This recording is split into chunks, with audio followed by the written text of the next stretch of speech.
I want to understand how human intelligence or behavior is emerged from activity of bunch of mindless units.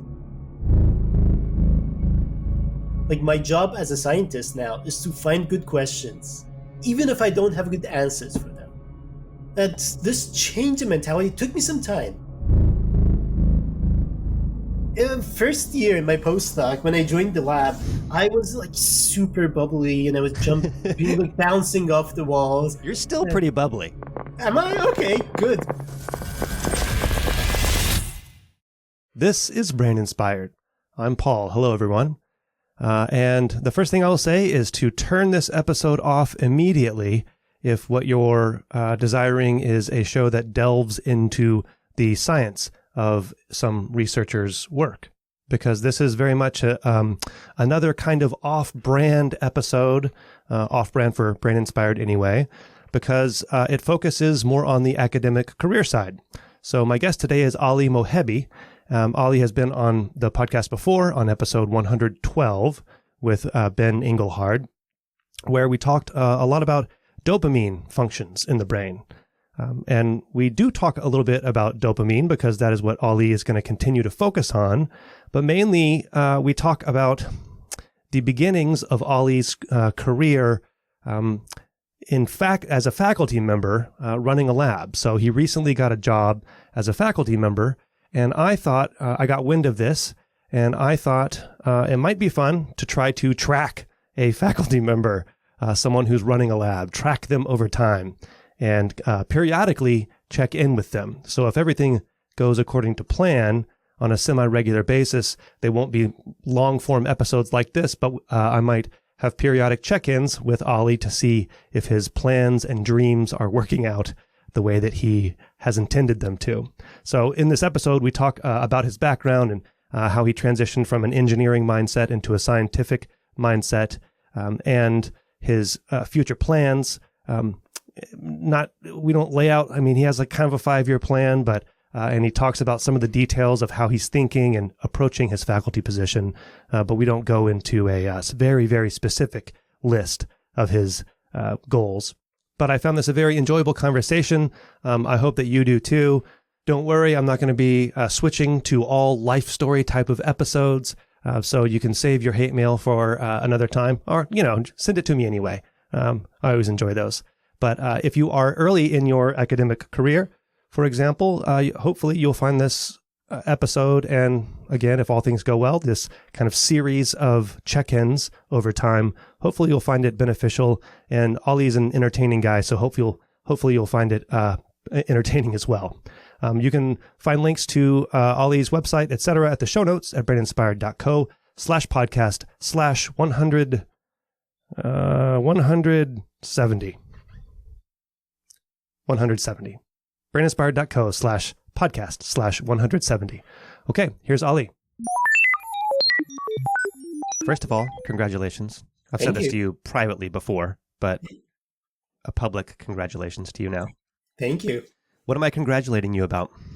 I guess I got a new job, and that's, worthy, or I don't know, that's congratulation worthy, maybe not, I don't know. So I will, starting next year, I would start a lab and be an assistant professor of psychology in Madison, Wisconsin. Psychology. That's right. Will you be doing psychology, or will you be doing neuroscience? Or is there a difference? Yes, there's absolutely a difference. I will not do neuroscience. I'm a neuroscientist. I'm a neurobiologist.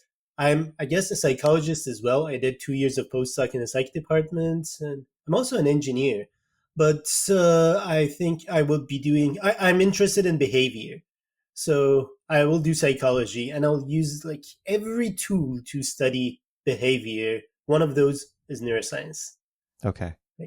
But you're a previous electrical engineer. Previously electrical engineer. Yep. Okay, so let's get into your background just a little bit for people who don't know. So you've been on the podcast before with Ben Engelhard talking about dopamine. I've had the honor. Yeah. He got a job shortly after Actually, we did that podcast, so I could very well be doing this with him as well. But so Yeah, I that's hope right. things are well with him. Mhm. So I know that you were born in Iran, and from what I understand, you had options not necessarily to go into research because or physics because those were dead end paths monetarily. So you went into engineering, um, and then fell in love with biomedical engineering, and then found yourself in, I guess, psychology and neuroscience. So I guess the question is like, how did you come to be interested in what you're interested in? I mean, I thought about this prior to like our conversation. Just like, yeah, what would be a good answer for you? And I think I can tell you like 8 different stories, and all of them would be equally valid and invalid, right? So maybe I'll tell you one story this time, and then I'll tell you totally different story next time. Ask Good. Yeah. me, right? The story here is that yeah, I wanted to do like I got interested in biomedical engineering, and like back home, I have to. I mean, people are very much encouraged to either go to engineering school or med school. I didn't want to do med school because I hated chemistry, and like I don't want to do that. So just engineering, yeah, is a better choice for me. And then I picked electrical engineering because I did not have to do a single credit on chemistry. Right? So Nice. that was it for I'm me. teaching my children chemistry right now, and I feel your pain. Oh yeah, okay, Yeah. exactly. Because like I loved math, I loved physics, I loved like literature, but chemistry, no. Why? I mean, I didn't like it, so that was my choice. And then I got a master's degree in biomedical engineering back home in Tehran, and I thought like so I wanted to just become a biomedical engineer and do engineering thingsy and build devices and all that. But at some point, I decided not to stay home and leave the country for a number of like sociopolitical reasons, perhaps that we can get to or not at some point. And like one way to leave the country for me was to get into grad school, and Oh. I that, like You, the only way like I couldn't get into like a chemistry program because I hated chemistry. I didn't have any background in neuroscience or anything like that. So I applied to an engineering program. I got into an engineering PhD program in Michigan State, and I left the country. Right? So, how much was so the decision to go to graduate school was a function of wanting to leave the country? yeah, absolutely. Okay. I mean, that's one story that is valid or Okay. could equally be like just made up. I mean, it's post hoc, but Yeah. so there's a bit of truth to that. So yeah, I mean that was my decision to be like fully honest. That was I didn't want to do. I wanted to get an MBA degree and get into the world of business of biomedical engineering devices. That was my choice, Okay. but But that didn't happen. well, so when I read your bio on your website, that story is that you ended up going to a talk that you fell in love with. Oh yeah, okay. So I'll tell you that story. Let's do that. Yeah, I mean, one day in Michigan State, there was a talk that I saw the title. Now I forgot. It seemed like something I could have been interested in. I went to, and Josh Burke, my current boss and postdoc, future postdoc advisor, was giving a lecture, and I really liked I both the stuff that he was talking about and his presentation style, the figures and things that he showed. I'm like I, I want to be an author on one of those papers. I want to be first author with this guy on one of his papers. So, and like because my interest in electrical engineering was not as strong, Hmm. I thought maybe I'll just drop out. I've done like 3 years of PhD in electrical engineering. How about if I just drop out and start fresh and do a Hmm. psych degree or neuroscience or something like that? So, like, I sent Josh an email and got an appointment, went to his office, which was like an hour drive. And I told him that, look, Josh, I like what you do and I want to do this stuff and not my stuff. How about if I drop out and reapply next year to your program? He's like, I mean, you're 3.5 years in. How about you just finish and then come do postdoc with me? But I mean, okay. that's what happened. I finished my PhD. I got a degree in electrical engineering, and then I went on. to do postdoc with him. I didn't do like postdoc interviews elsewhere. I'm like, yep, this guy. I want to work together. And like to this day, I don't know if it was a good decision or not. Oh, okay. Yeah. Yeah, because like yeah, but Because I the guess three I'll and a never. half years in, like the first few years of a PhD, it's not like they're linear, right? So the last couple years are like 6 years. The last 2 years of a PhD Yeah, are like the 6 years or something, right. whereas the first few years are uh, normal. Yeah, normal like coursework. So I didn't get to have like a cohort in psychology or Mm. neuroscience or anything like that. But I have friends now. I go to conferences and I have friends. So I don't know. I mean, maybe it doesn't matter as much that I didn't get to have my neuroscience cohort because I have friends now. Yeah. Like I'll go to conferences just to see them. I mean, I go for science as well, but I go to conferences to hang out with my friends. So okay, so you've kind of transitioned from a um I don't know, industry kind of mindset toward the Yeah, beginning. Okay. And now right. you're fully academia. I'm fully academia. I mean, I knew at some point that I wanted to be. I mean, I guess I always had interest, like deep, if I may say, philosophical interest, or like I was always interested in the why kind of questions. Mhm. Um, but I also had this part in me that loved to build things. That I still do it. I build my own rigs. I write my own like control programs to do things, and I think moving forward in the future when I open my lab and start doing all these things, at some point I will stop doing experiments because I mean I will not be able to do these like surgeries, etc. But one part I don't want to ever not do is stop building. I want to Oh, keep building things, building like rigs and pushing technology a bit forward. So that's one thing I would always do. So yeah, I mean, I had that part in me as well, but I guess the neuroscience questions or behavioral neuroscience questions were important to me as well. But that's maybe another valid story that why I'm interested in that kind of stuff. Maybe for next time. oh, okay. Yeah, we'll save Yeah, it but for I next mean, time. Yeah, the idea is that we're going to keep revisiting you to see your career arc and your feelings along the way. How are you feeling right now? Anticipating. So you're going to be starting in what next year, right? In the I'll fall, start or next year. Yeah. yeah, okay.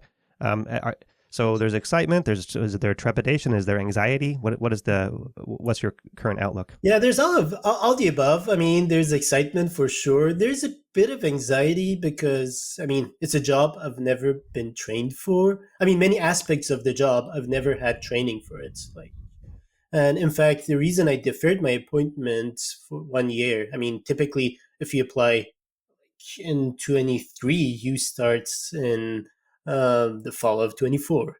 But I pushed it back for sorry fall of 23. Yeah. Shit. Oh, God. I applied in 22. Oh, Yes. I you're mean, like, that's what in a happened. decade, I will begin my lab. Yeah. Right. God. Okay. Yes, I applied in 22. That's right. In November of 22 ish, I applied. So, I mean, the idea is that you start in fall of 23. But I deferred my appointment by 1 year to start in 24. And, like, I call it my sabbatical year. Like, it's typical when you get an appointment as a professor, you like every 6 years you'll get a year off to just reconvene and learn new things and think about what you're going to do in the next 5 6 years. Like, I guess I'm lucky to have that sabbatical on my year zero. So I want to spend some time to learn like what to do, how to do, think about like get training, go to workshops on like academic management, on teaching and things Hmm. like that. Because I know I guess that would help me reduce my anxiety and then be prepared a bit for the job that I'm going to do. Well, I it's good guess that it's a privilege. I think it's a privilege that I'm in this situation where I can spend this year. that is a privilege. I mean, everyone that I've seen, when you get just kind of thrown into the fire without the skills that are necessary for the job that you're supposed to do, Yeah, people are sweating and running through the buildings, and yeah, just overwhelmed. Right. And I mean, I'm in this NAMH training fellowship. It's that would allow me, I mean, it's designed for like a career transition that would allow me to spend this time, and I'm encouraged to spend this time to prepare for my future job. Yeah. And like, there's always lab renovation that has to be done. I didn't want to move before the space is ready. And I know I've been around long enough to know that your space will be ready by the time you're in, will mean that it will be ready a year after. The year So. after. Yeah. I had an idea for a business. It's like a consumer reports kind of business that for any construction jobs, that the estimation of time and money is always short of, what like, but that's the case for academic pursuits as well and research pursuits. We always underestimate how long things are going to take. Yes, we underestimate, which is We're optimistic. Is yeah, that we have hope and dreams. So I guess it's so hopes and dreams. Do you have a grand vision and a sort of timeline of how you see things unfolding and questions being answered in your career? Yeah, in the first 5 years at least. I mean, if had you asked me this when I applied for jobs, which was I don't know, in September, October, I had a like better answer.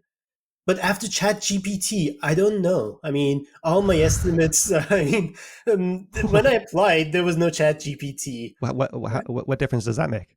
I mean, it changes everything, I think. I mean, it changes my approach to neuroscience. I mean, I'm going to spend a year thinking about, like, we'll get to it maybe a bit later, but I'm like, it's a tool, I think, for neuroscientists as well in studying behavior, right? I mean, what is the idea? What am I doing here?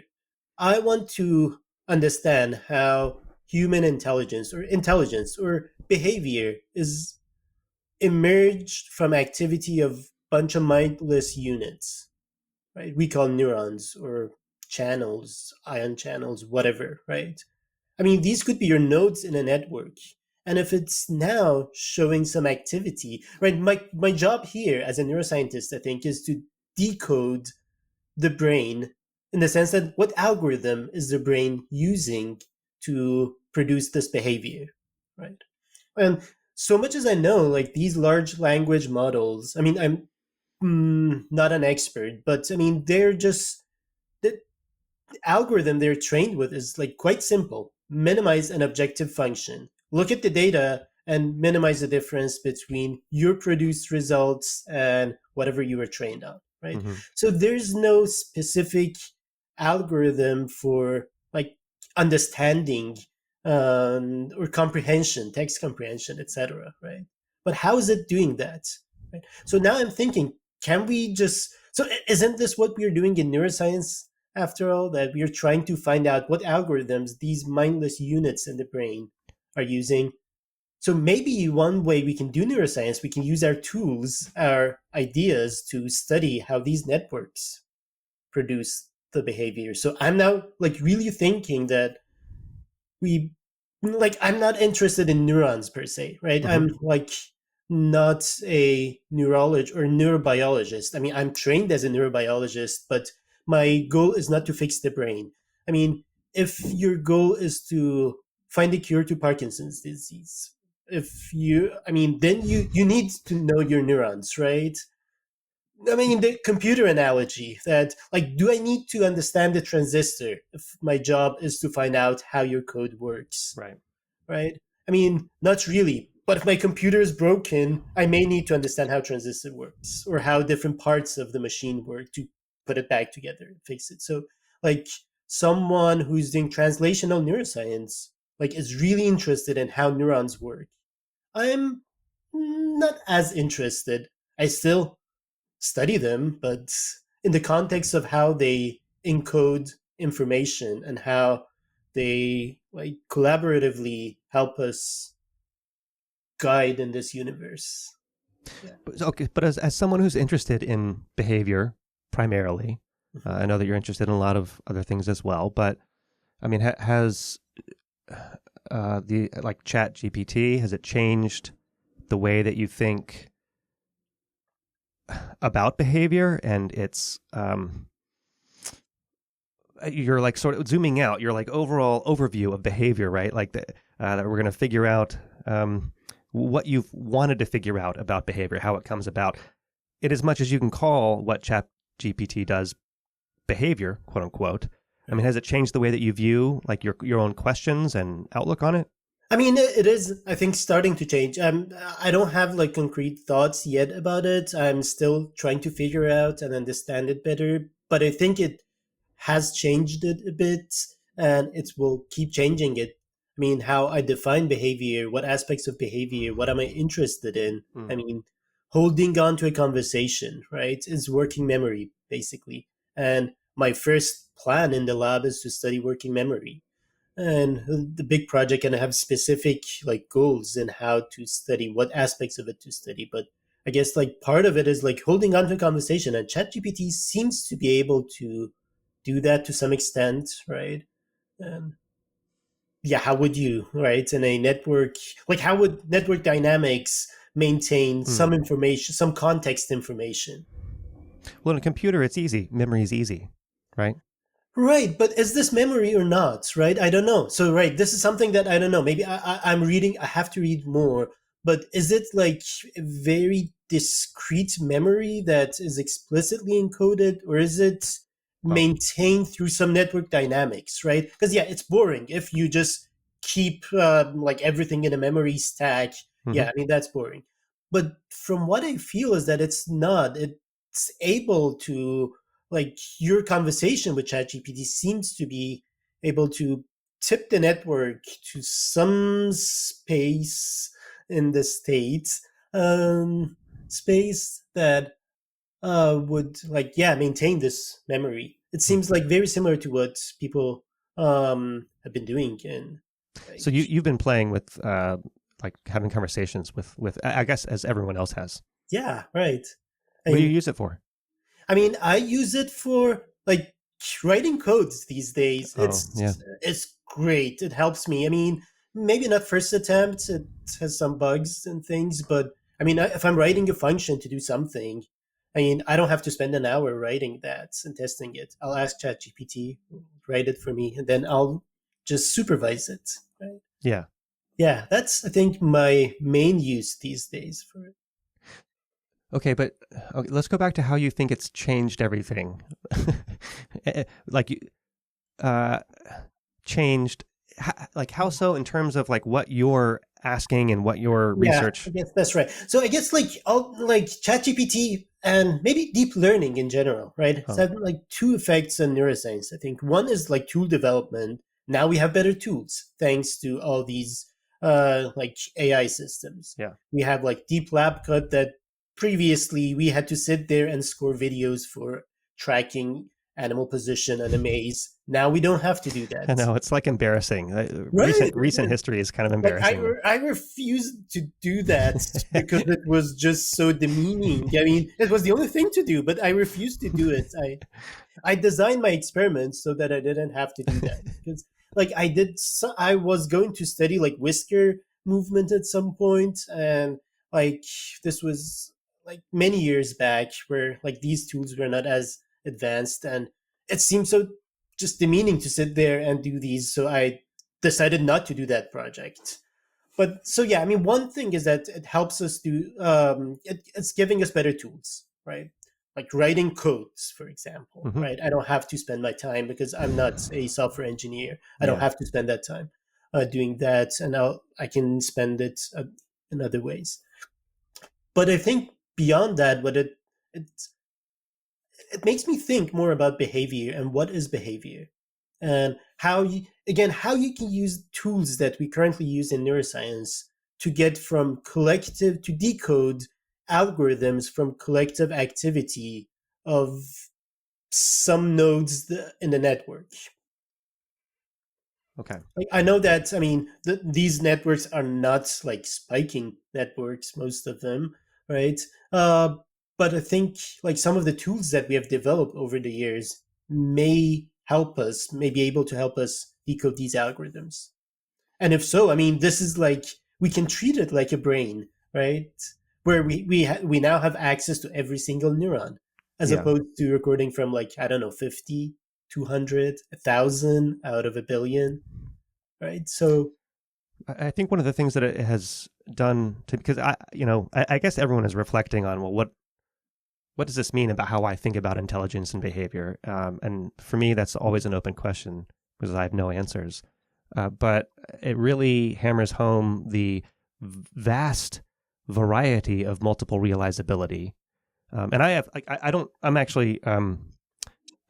think that these transformers like are the end all, right? I don't think that they're intelligence. yeah.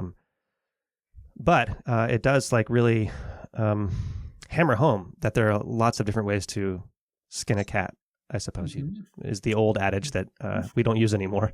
We should not. Yeah. So is that part of what you're thinking as well? Like, I agree. So yeah, I don't think they're intelligent, but they seem to be capable of producing some aspects of intelligent behavior, right? So, and that's what I'm interested in to like figure out. And I think we can use them as study subjects. So far I've been studying rodents mostly for neuroscience, but I think I may want to have another research program developed to study these as agents of intelligent behavior as well. But that's going to be a crowded road, right? I think aren't a lot of people thinking that same thing? Like, oh, I will study transformers. It won't be as crowded as dopamine field. Oh, I guess for some. I don't know. I don't know. I don't know. Yeah, I mean, of course. So yeah, I'll be part of the crowd. It's good to have like group efforts. Yeah, yeah, but absolutely.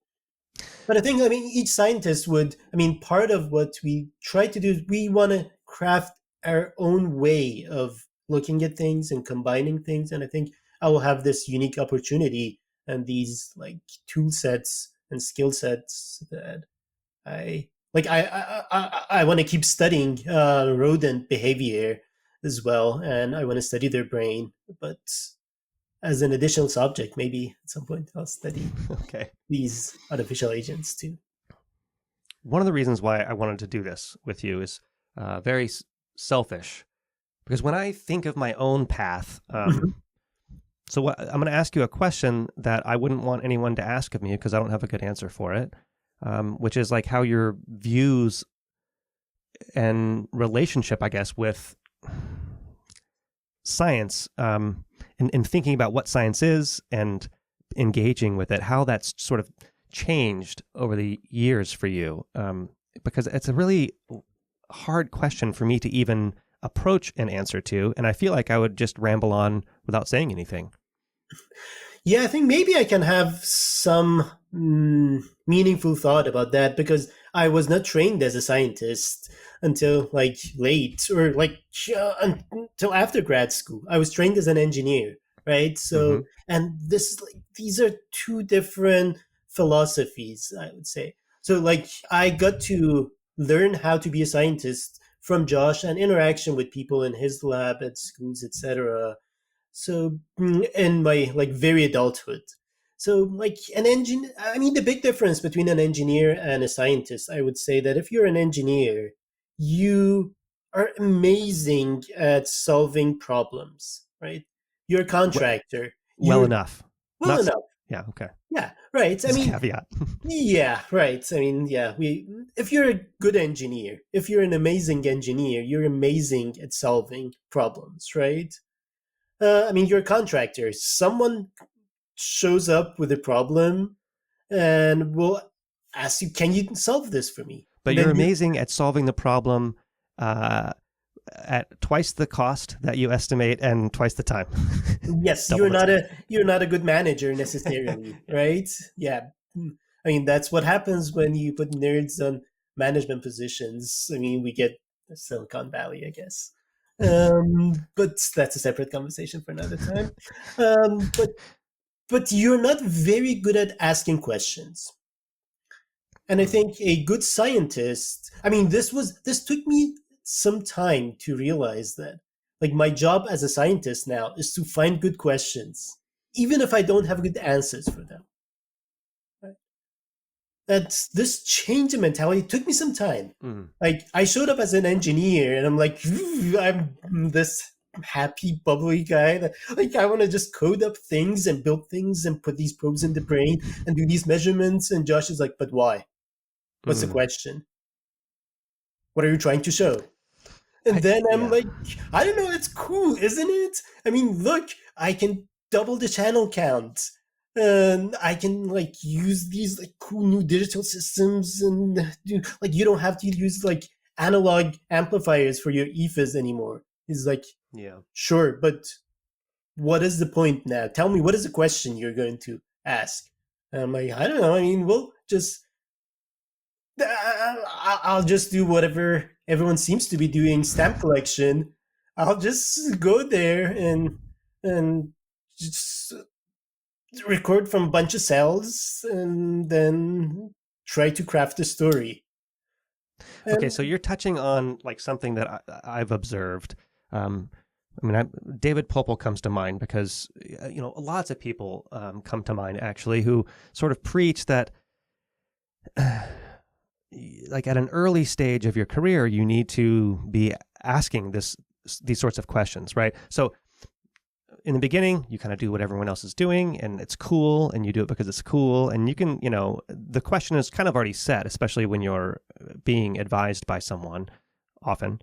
And then it seems like later, I don't know what stage it is, later in people's careers, then they start asking the meta questions and realizing, oh, well, we don't actually know what we're asking or why we're asking it. And that's when you start digging down. And that seems to be happening to you right now. I mean, are you going to start preaching to people like coming into science that they need to start developing that sense immediately? And if so, why would that be?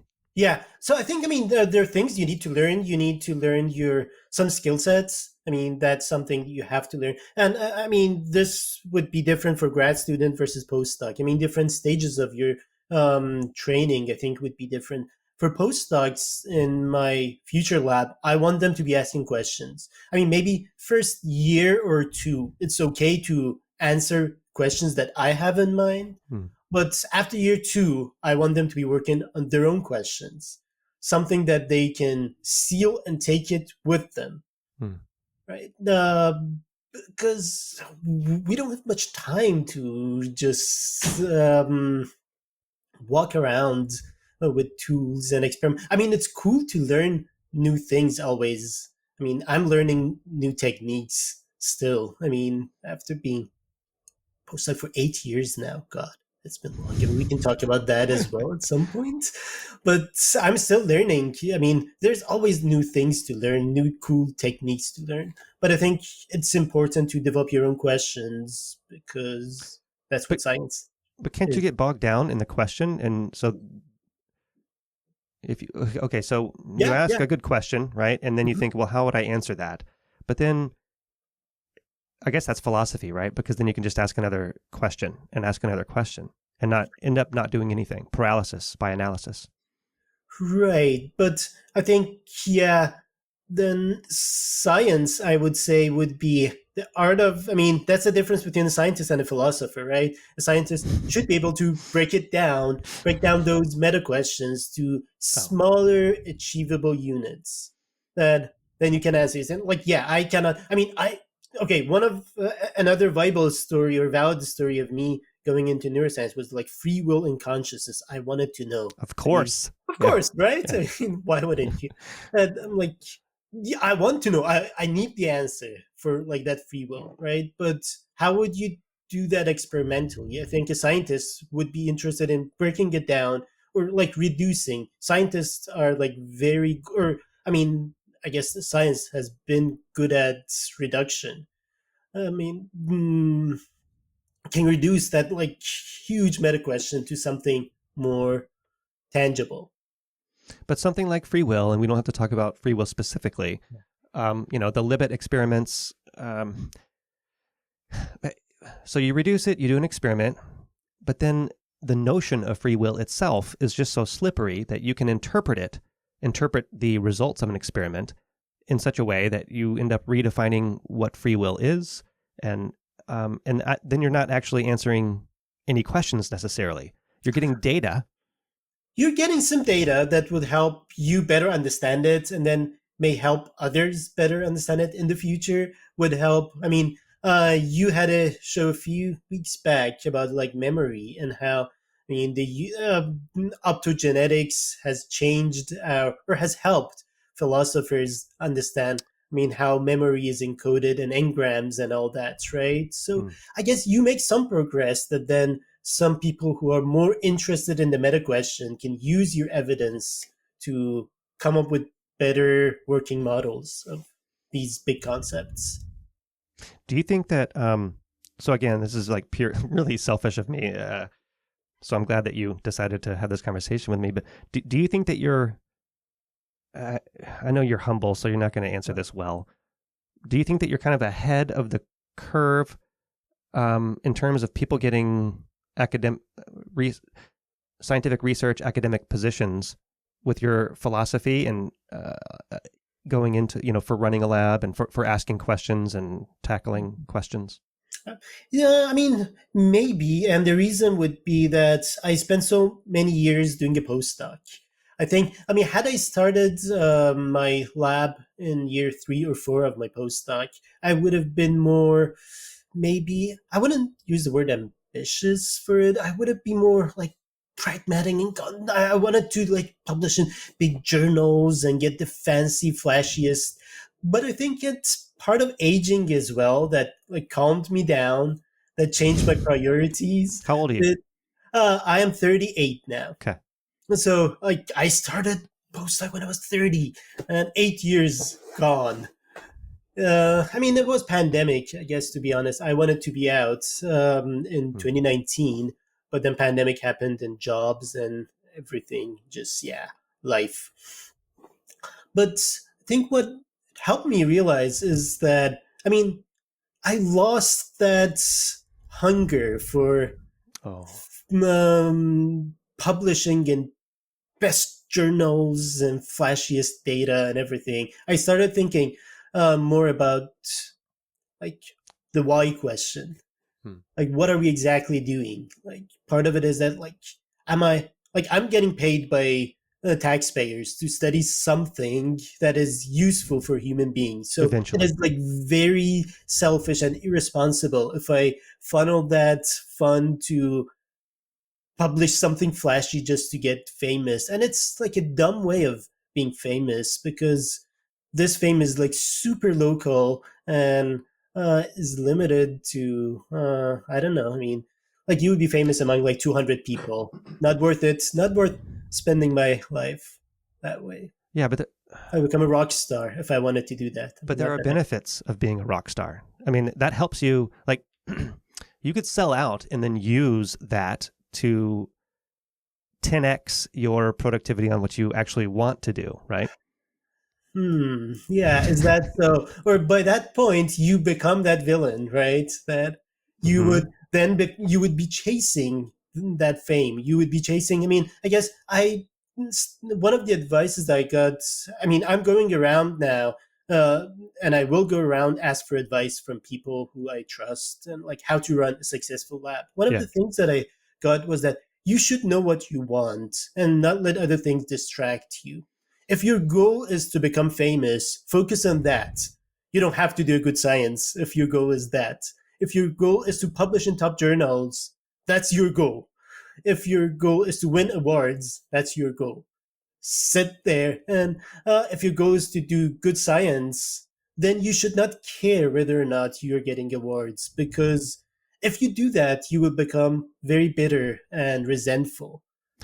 What proportion of academics do you think are primarily concerned with legacy? Good fraction, I would say. They're successful. Those are the super six, at least in the eyes of publication records and invitations and keynotes. And I'm not trying to badmouth anyone. It's a valid thing that when I was a postdoc and thinking about, well, should I get a faculty position? These sorts of questions drove me away from it because I wanted to be honest with myself about aspirations and why someone would write a grant and for what reason. And it's, kind of just to keep myself going instead of doing something honest. Exactly. Right. I mean, if you become a grant writing machine, if that's your goal to have like 5 hour ones and run a big lab with like 30 postdocs, that's your goal. Good for you. Right. I mean, but if that's not your goal, don't let that distract you, or don't let that make you, if that makes any sense. I mean, so that like sometimes you would, because like, um, there's some correlation between success with those measures and good science, right? I mean, but it's not 100%. So it would happen that you see that like someone in your field of study would win an award that you think you are worthier than them winning that award. And then if you set your goal to win awards, that good for you. But if not, that would hurt you, right? If you that would hurt you, that I deserve that award more than they did. Oh. Why did I not get it, right? And then that would distract you from doing your goal. I mean, if that's not your goal, you should not be bothered by that at all. If that makes any sense. If you feel that you're happy with having a small sized lab, right? Having like 2 grad students, 1 postdoc, 1 lab manager, and work as a small team. You don't need 5 grants, because if you get 5 grants, then you need to maintain that. Mm-hmm. I mean, and if that's your goal, if you want to be managing a big lab, great. That's your goal. That's not mine. I mean, I decided that's not mine, and I will not, at least for the next decade, that's not my goal. And I will not So part of the reason why I'm wanting to do this is we're going to periodically check in to see how your thoughts have changed. So this is sort of an adjacent topic, but are you a follow your passion kind of person? Or, I mean, these aren't, exclusive axes, but follow your passion versus work towards something and your passion develops through that. Where would you put yourself in that? I mean, I have been the latter, but I'm becoming more and more follow the passion, right? Oh. Kind of guy. Because now I think, again, aging might be part of it too, that I'm like, we're running out of time. Yeah, it's the fuck it line reduces over time, yeah. I'm like, I don't have time for this thing that like life is now too short. I mean, I have some years I have to follow my passion. Otherwise, like, why am I in this job that is not paying as well as other activities that I can do well? And yeah, I mean, if it's not following my passion, I'm in the wrong business. Okay. But yeah, it's good to like follow up. I mean, one reason I am like very eager to do this together is just to see myself. I guess this would be a mirror of like, how would I change in years? Would I become that? Because like in the first year in my postdoc, when I joined the lab, I was like super bubbly and I was like bouncing off the walls. You're still pretty bubbly. Am I? Okay, good, great. And then there was an older postdoc in the lab who told another one in the lab that he's just so happy. Oh. He hasn't been crushed by the system yet. And give him a year or two, he will become like us. Yeah. And I mean, there's truth to that. You'll get maybe defeated by the system. You'll get crushed, and you will change. Like I've been thinking about, like now I have these ideals in my head that like I would be different. I will start a lab and I would try to implement my thoughts, and I would be a good person. And at some point, I mean, is it like the two-faced story of Batman? That what did he say? That you either die a hero or live long enough to see yourself become the villain. So is that what happens to professors, or to anyone, right? Like I was thinking of like, I don't know, like political leaders. I was 2008. One reason I moved I was like very excited to move to the US and not go to like Europe to study. Like a bunch of my friends went to like Switzerland or other countries to study and pursue the degrees. So there's like a mass exodus. It was like, I have more friends now outside of Iran than I have inside. I mean, And like many of them in Silicon Valley now, because like I went to an engineering school, and yeah, this is their All your mecca. friends are rich. Yes, way. I Yeah. mean, yeah, yes. Well, I mean, if we go to restaurants, I mean, I will. I mean, you can tell by the kind of restaurants that they pick and I pick, and me like staring at the menu prices. I'll have an appetizer. One appetizer. Yes, I'll get an appetizer. Yeah, definitely. But so, like, it was 2008. Obama was running for presidency. I remember I was still back home. He was on like campaign tour. He gave, like, he was talking in Berlin, and I remember this talk like clearly. He was saying that the walls cannot stand. And then he went on talking about like using walls as metaphor for like um prejudice, like etc. etc. Oppression. etc. Yeah. Right. And I love it. Look at this guy. He is so amazing, and like the country will change forever. Hmm. And like I guess I was lucky. I joined that year. I moved to the U.S. when he started becoming president, but things didn't like he wasn't the like by the time he left the office he was not that person anymore, right? Oh, And he it's wasn't. saying about like Okay. it's a story of these like again, is that aging that you become more conservative, you change? Is it like the story of like Berkeley hippies who voted for Reagan, right? I mean, yes, summer of love, they're all like dancing and happy here, but come 80s they all voted Reagan. So I don't know. I mean, I'm like one of my again, sorry, I'm just telling stories after stories, but Great. that's how I think. I mean, science is about storytelling, part of it too. So, I It's all mean, a story. That's the thing. That's something that comes with aging as well. And I suppose wisdom is that it's all stories. it's all stories. Yep, it's all made up stories, not true. I mean, valid to some extent, equally valid and invalid. Gets us to the moon, etc. Yep, we'll take us there. So the first year, I mean, I went to a Brain Initiative meeting. I think this was Obama. Speaking of them, Obama Brain Initiative, like first PI meeting. I was not a PI, but I mean, I guess each PI could take one person. I tagged along with Josh, and I'm sitting there. There's this new PI. There's a panel on like data management and codes, etc. There's this new guy.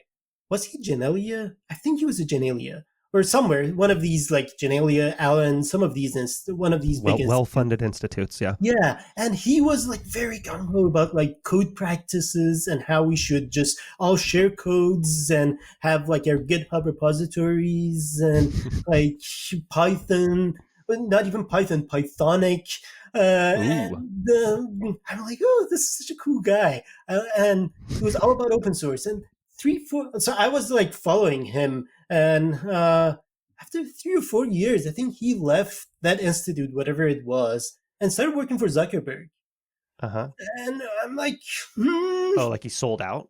And I want to use that word, but he changed his views on like open academia and everything, right? So Oh. Oh. he, because he was like preaching open academia, right? So much. And then I guess people change, right? So I'm interested to see how I would or would not change. I mean, If you're going to become a villain. yeah, do I become a villain on the Yeah. dark side? Yeah. All right. Well, we don't have to make this like so long or anything, but I want to kind of hold your feet to the fire and Mm-hmm. not to make you lay out your research plan, but I want to get like your vision, a few years down the road, what you think you might want to accomplish. And so there's the science aspect and then the whittling away of your bubbliness aspect as well that we'll track over time. Yeah. Okay. So science aspect. So I guess in my postdoc I became a dopamine guy. I studied this molecule and how it affects the behavior, and I think and started me. I started thinking about like neuromodulation in general in the brain, right? Because I mean, one thing that is very interesting about this molecule and a few other that are similar to this is that like okay, sorry, let's uh, go one step back. So brain, I mean, how does neuron communicate? They just they're connected to each other, and they they chemically communicate with each other, right? That if neuron A is active, it will pass down some action potential that would lead to some chemical getting dumped at the other one, and that other one picks it up and pass it along, right? So like most of these are like most cells communicate by through like two molecules, glutamate or GABA, that are mostly excitatory or inhibitory. So that is very similar to our like artificial neural nets, right? So Mm. you're either positive or negative. You either stimulate the other neuron or inhibit the other neuron. And this is very local. So you have these local networks in different parts of the brain that communicate through these chemicals. But then there are these so we call these like neurotransmitters, GABA, glutamate, etc. That cells use for transmission, like Fast.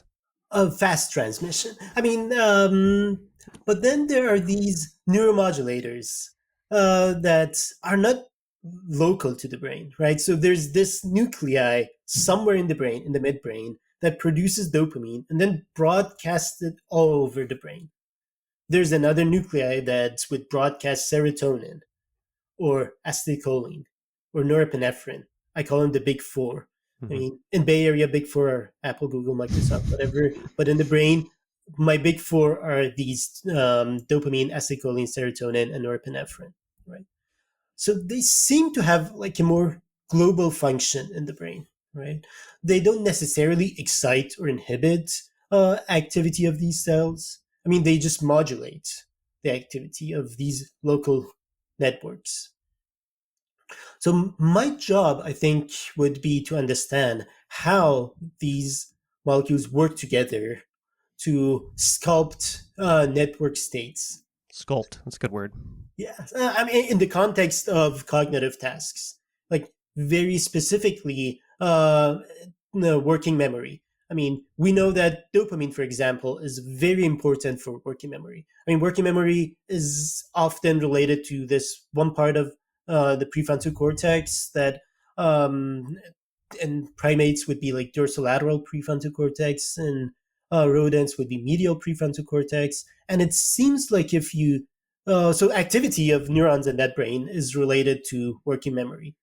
But if you deplete that brain area of dopamine, if you disrupt dopaminergic transmission in that area, the effect on behavior, on working memory behavior, is almost as if you have scooped that part of the brain out. So it is absolutely necessary. And like the exact details of it is a bit unknown. And then part of what I found during my postdoc years is that most of these neuromodulators won't act alone. There's a collaborative effort between, like, for example, in the striatum that I studied, uh, there is a like coordinated activity between dopamine and acetylcholine release. Mm-hmm. So how these different molecules, and then we know that like working memory, like attention is an important part of working memory, right? And attention, like historically, people have attributed that to acetylcholine function, right? And how these, so part of my job would be to better understand how these neuromodulators sculpt network dynamics in the service of certain cognitive behaviors, such as What's the working answer? memory. You have to. What's the answer? And then we'll revisit your hypothesis, your answer. I guess I I would say that they Sorry, what's the story going to end up being? We'll well, talk about it in terms of the story. story is a manifold, Yeah. Oh, it's a right? And manifold. did I say the Oh right my word? god. Okay. Yeah. Yeah. Yeah. Right. So yeah, I think, I mean, what they do is that if you look at the like network dynamics, these neuromodulator would help us get to that like stable point, basically. Would help Wait. the trajectory get there and stay there Oh, on a manifold. on a manifold. Yeah. Yeah. Okay. So in let's say 5 years, what does your lab look like? How many postdocs do you have? How many graduate students? So I think I want to keep it small. I mean, not more than 5, 6 people, because like I want to be involved more, and I think at some point I will lose my focus if there are like too many projects going on in the lab. I don't want to become just a lab manager. I want to be involved in the science of the lab as well. So I think I'll keep it small, at least to begin with. And you're hell Like, bent on staying in academia. sorry, what was that? You're hell bent on staying in academia. Yeah. Mm-hmm. For those listening, I mean, there's a little Yeah, hitch in there, but yeah, with the head bobbing. right. Yeah, I guess you never know. you never know. Okay. Anything you want to highlight that we didn't cover? There's so many things that I have to learn between now and then. I'm developing a rule book for the lab. That would be Oh, one of my projects now, to like figure out some of these things. Like, I mean, to think more carefully about like lab meetings. What is the function of a lab meeting? How, and like I will have a blog. I mean, I'm planning to start writing some of these thoughts down. I will post them on the blog to like some, and then that would be a way of keeping track of my thoughts as well. Like, what are the best practices for maintaining code in the lab? So I'm working with these. I mean, I love this framework of data joint. I mean, there's this now. I guess they're a company, but funded by NIH, that they provide a platform and a framework for like neuroscience data management. hmm. I'm working with them as well, and like how to maintain good code practices, data sharing, and all that. I mean, part of it, I want to like come up with rule book and things that like by the time I start the lab, we have everything established, and it would be like go go go, and it would be things would be at a state where I could like look at everyone's data, right? And everyone can look at everyone else's data, right? It would be like, I don't know, like Jupyter notebooks that would just go grab your data as you keep, like, would analyze your data automatically as you keep adding more data to the repository Yeah. that would get lumped into your analysis pipeline. We'll see. I mean, how much of a pipe dream these things are, but I want to spend like a good year setting up some good foundation for the lab in Okay. terms of like, technological data management. But did you? So this my experience as a postdoc and grad. Well, more as a postdoc. It's like every year we had these meetings about how we needed to, develop a system that we could all Yeah. share data, and but the tools changed every year. The Mhm. and it, we would end the meeting with optimism that we were going to implement this thing, and then it never really happened. Kind of happened, and then the following year we would have this meeting. Well, we need to do this, and now there's Mhm. this thing that we need to learn. Jupyter notebooks come along, for example, right? And then the next, then it's GitHub, and the the tools changed over time, and the intention remained the same, but it never happened. So this is you're gonna do this, huh?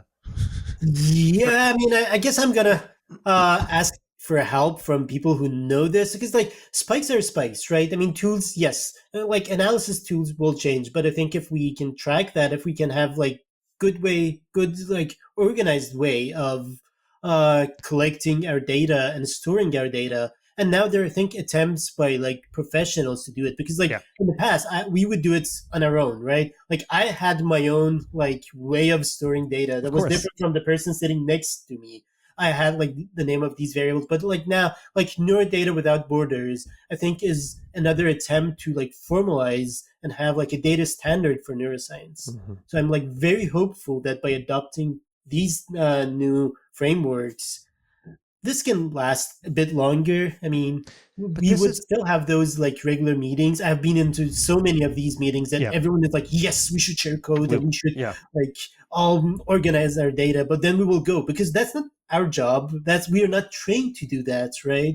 But some professionals who like now Data Joint or Neuro Data Without Borders and similar attempts that are funded by NIH and NSF and all these like agencies. I think these are good initiatives. But this is not okay. So this is another thing to track over time. This is not why one gets into science, to think about these things, and you end up spending so much of your time and effort thinking Mhm. about these meta questions, right? And then some people become enamored with that question instead of the actual science questions. But um, I don't know. Is that? Do you think that's part of the loss of bubbliness over time?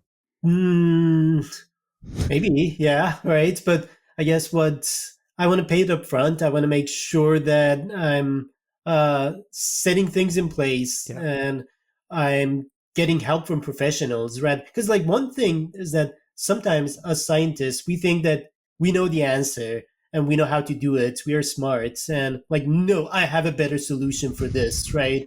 What does that guy know? I mean, data has to be stored this way, and we that's how we end up with having proliferation of codes, tools, etc. I mean, the saying is that scientists will use each other's toothbrush, but will not use each other's tools and code. I Right? remember, for some reason, this memory sticks in my head. I think because I'm embarrassed about it. I think we were at SFN, and I was a postdoc, and it was a few PIs standing around, and I was part of this conversation talking about the best way to save references, to save like PDFs, right? And I was like, no, I have the best way, how to name them, in the folder. And, Mm-hmm. and I was so confident. I Yeah. still do it that way, but now I'm just used to it, but everyone had a different way of naming PDFs. And yeah, it's And ridiculous. so, yeah, what if we hire professionals whose job is to do this? I mean, okay, they may not be as smart as you, but that's fine. I mean, I remember this. I mean, a friend of mine once he said like he was going through rough patch and said like yeah, in my therapy sessions I would go to therapy, but then my goal was to prove to my therapist that I'm smarter than you, Oh, and geez. then Yeah. at some point said that the therapist was a smart person. They got back to me and said, "Look, you are very smart. You're smarter than me. Okay, now let's get to it. But this is my job. I'm trained to do this. Hmm. Can we please, like, can you stop this game?" So the And therapist then knew that they were working with a narcissist. yes, yeah. I mean, it's very clear, right? It becomes clear. I Hmm. mean, we both have worked with narcissists. We know how. I mean, it just sticks out. Mm, so I think, I mean, sometimes we have that attitude with like tool development or software, Yeah, etc., that think like, no, I mean, let some professional do that. I I mean, agree. Yeah. like an editor in a journal, right? I mean, may know better how to like write. Now it's ChatGPT. Maybe I mean you should Oh, just full submit. circle. I mean Full they may know circle. better than Yeah. you how to write things, but I mean the idea is still yours. And I mean one advice I was given, like I said, I'm like soliciting advice, was that if you can spend money to solve a problem, if you can solve a problem by throwing money at it, just do that. Don't try to reinvent the wheel. Oh, And money is fungible, time is not. Don't spend a year coming up with a solution that already exists just to save, like, because like the time you're losing is worth more than that. So the last point that I wanted to hmm. say that I missed is that I've been to many career panels in my years, and some of like I walked out of many of these like very resentful. And Why? like a guy would show up on these, I mean, because like when you're a postdoc and you're looking for academic positions, you are very desperate because the odds of getting that job is very low. And most of the stories that you hear in career panels have this like survivalist bias to them, right? Yeah. It's the story, and like we talked about how like stories are post hoc. We make up these stories after. I mean, and then you see this person sitting up there and telling you what to do to be successful in science, and they're like, no, I mean, don't don't you forget what stage you were at when you were postdoc applying for these jobs. And this is one of my worries, that I don't want to become a person like I remember how stressful it is. I mean, I want to keep remembering how stressful it is to apply for an academic position and how low your odds are. Like I send out applications, maybe 40 Oof. applications to like different schools. Is that average? What do you think's average? I think that's Okay. average, if not right. I mean, I've heard people sending up to 80, Hmm. so they were not. I would have sent 80, but they were not positions that I would have been interested in. I did not hear back from 20 of them. Like nothing. Hmm. Radio silence. I mean, would have appreciated a very kind rejection that you're great and amazing, but we had a great pool of applicants. So Yeah. sorry, Yeah. come back next year. So like half of them, I didn't hear anything. Um, mm, half of, I mean, maybe 10 of them, I got rejections from the same like formal letter. I appreciate. Hmm. Yep. I mean, and I got 10 Zoom interviews. So they have like two stages. First, like they do screening interview now, they call it, and which might be like 10 people or something around those numbers. And then they invite like 2 or 3 or 4 people on campus for a visit. So Hmm. I got 10 of these Zoom interviews, and I got 4 campus visits, and I guess like in the end, I had like 3 offers to choose from, right? Which I feel like very fortunate for this. And there's definitely an element of luck in this. And um, there's so many talented, amazing, Hmm. brilliant friends of mine might not have had that chance, or like I was lucky that i um I was privileged enough to stay in academia during the pandemic. I know so many people had to, against their will, I mean, had to choose other careers, because there's nothing wrong with not choosing academia. There's absolutely everything is right about not choosing it. I mean, it's a training stage, right? Yeah. You're getting trained to decide what to do next, right? That next thing should not necessarily, I mean, it doesn't work on paper, numbers, right? So like what I don't want people to take from this conversation we now have is like, I don't want uh like my enthusiasm about this job just defeat that. I mean, I don't want it to be interpreted wrongly as if like, do your best and you'll get the job that you deserve. No, it doesn't happen. I mean, often, and I think there's something wrong with academia, like with the way we train people for jobs that don't exist sometimes. Moving forward, I want to be like very cognitive of this. I want, like in my lab, I want to provide opportunities for like alternative careers, because like, I mean, yeah, this is broken in academia. Hmm. That if you promise everyone that you will get an academic position, right, and if you train them for this, I mean, it will be just disappointment. Like, What about if you have, let's say you have a graduate student or a postdoc in your lab that you judge to be incompetent with respect to the particular skills needed or questions being needed to be asked. What do you do with them? Do you or do you sit down and have an honest conversation with them? Do you let them perseverate? What do you do?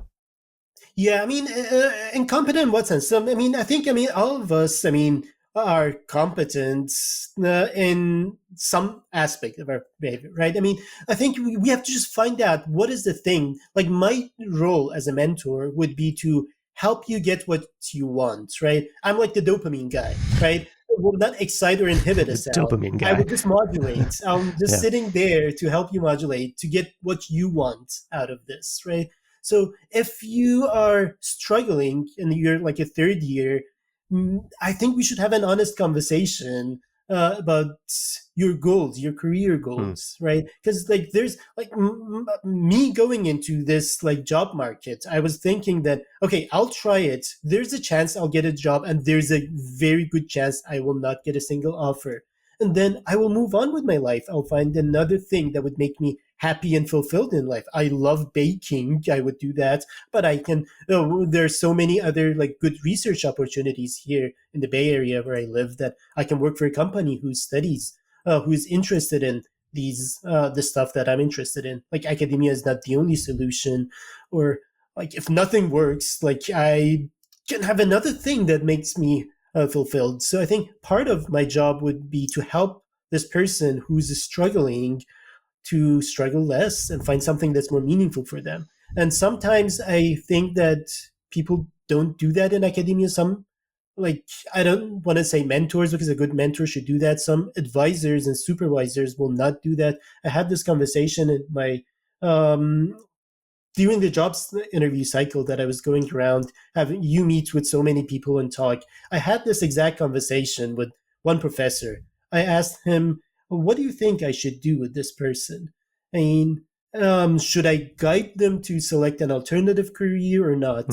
Hmm. And his answer, which broke my heart, was that are they useful to your research or not? So it's If pragmatic. So this is a person who's been in science for a long time. Yeah, Yeah. and what he said is that if they are good, if they're doing the job that you want, keep them. It's your career on the line. Oof. Ugh. Well, it's out there. The thought is out there. It's like it's your career. If they're useful for you, if you've trained them for 3 years and they're Yeah. useful to you, just keep them.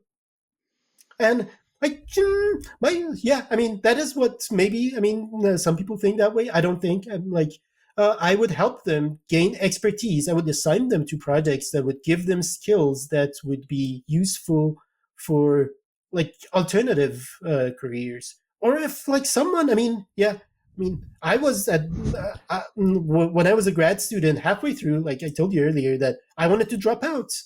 I mean, that was like a recommendation that I received, but I Everyone was feels ready that to way at some leave. point, right? Yeah, fair. Maybe. Yeah. Most people. Most Yeah. people may think, yeah, may feel that. And like, I was totally fine. Now, like in hindsight, I was totally fine if I wouldn't felt like a failure, right? Hmm. No, this is, I mean, no, this is not a good choice at this point. And if I continue doing things that I don't like and I struggle in, that's maybe more of a failure than like choosing, like voluntarily and actively and consciously making a brave choice of leaving the comforts of being there and seeking alternative careers path. So yeah, I don't want. Yeah, I mean, I want to remember this. I want to remember the stress that I went through during the application, all the uh, waiting there for not Oh, hearing back yeah. from any school. There's this like there's this group of I call this I think it's called like Future PI Slack. There's a Slack group of like a Discord community like of Oh, what a people bummer. who What are a applying for depressing. jobs. Yeah. Yeah.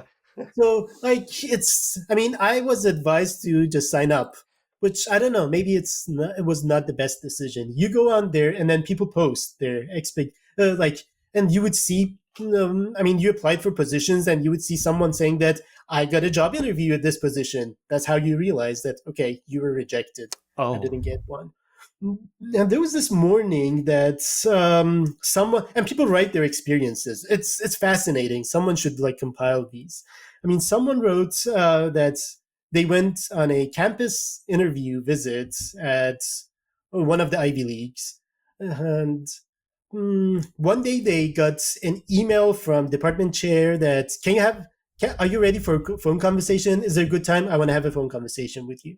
I mean, often when you get a phone conversation, that's a good thing, or like you call, Hmm. it's a good thing, meaning that they want to offer you the job, right? So this person gets all happy and excited, and the department chair gets on the phone, tells them that you did not get the job Mm. by, and the person was complaining that, I mean, you could have done this over via email, right? This was not necessary. So I read that one morning before going to work, and I that same day I got an email from department chair in Madison, Wisconsin, that Ali, you have time for a phone Oh no. conversation, and this is in my head Yeah. now.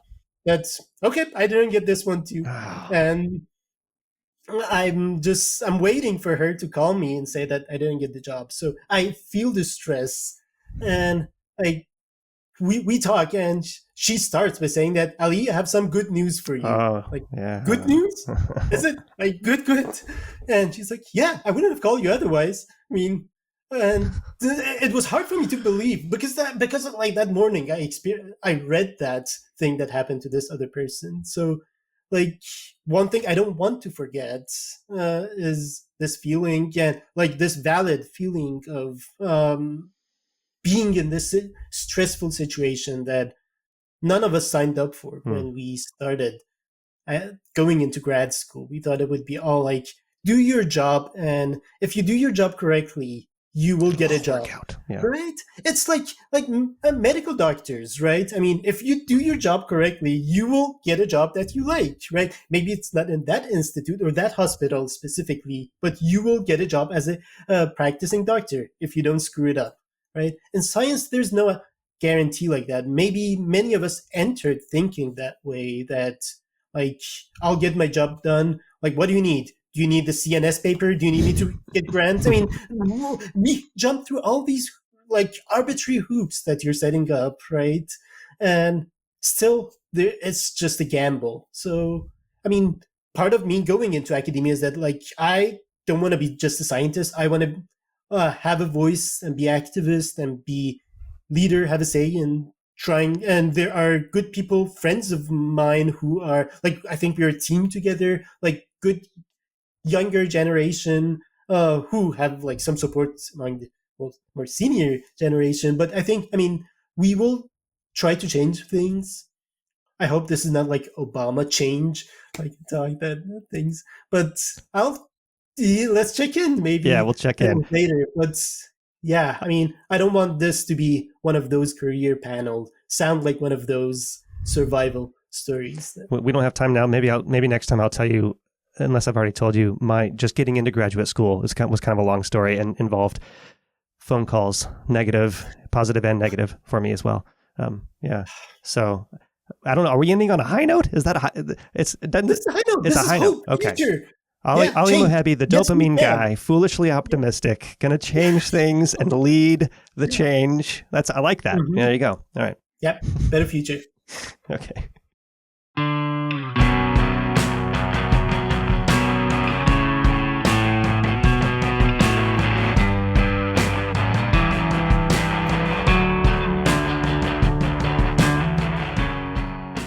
I alone produce Brain Inspired. If you value this podcast, consider supporting it through Patreon to access full versions of all the episodes and to join our Discord community.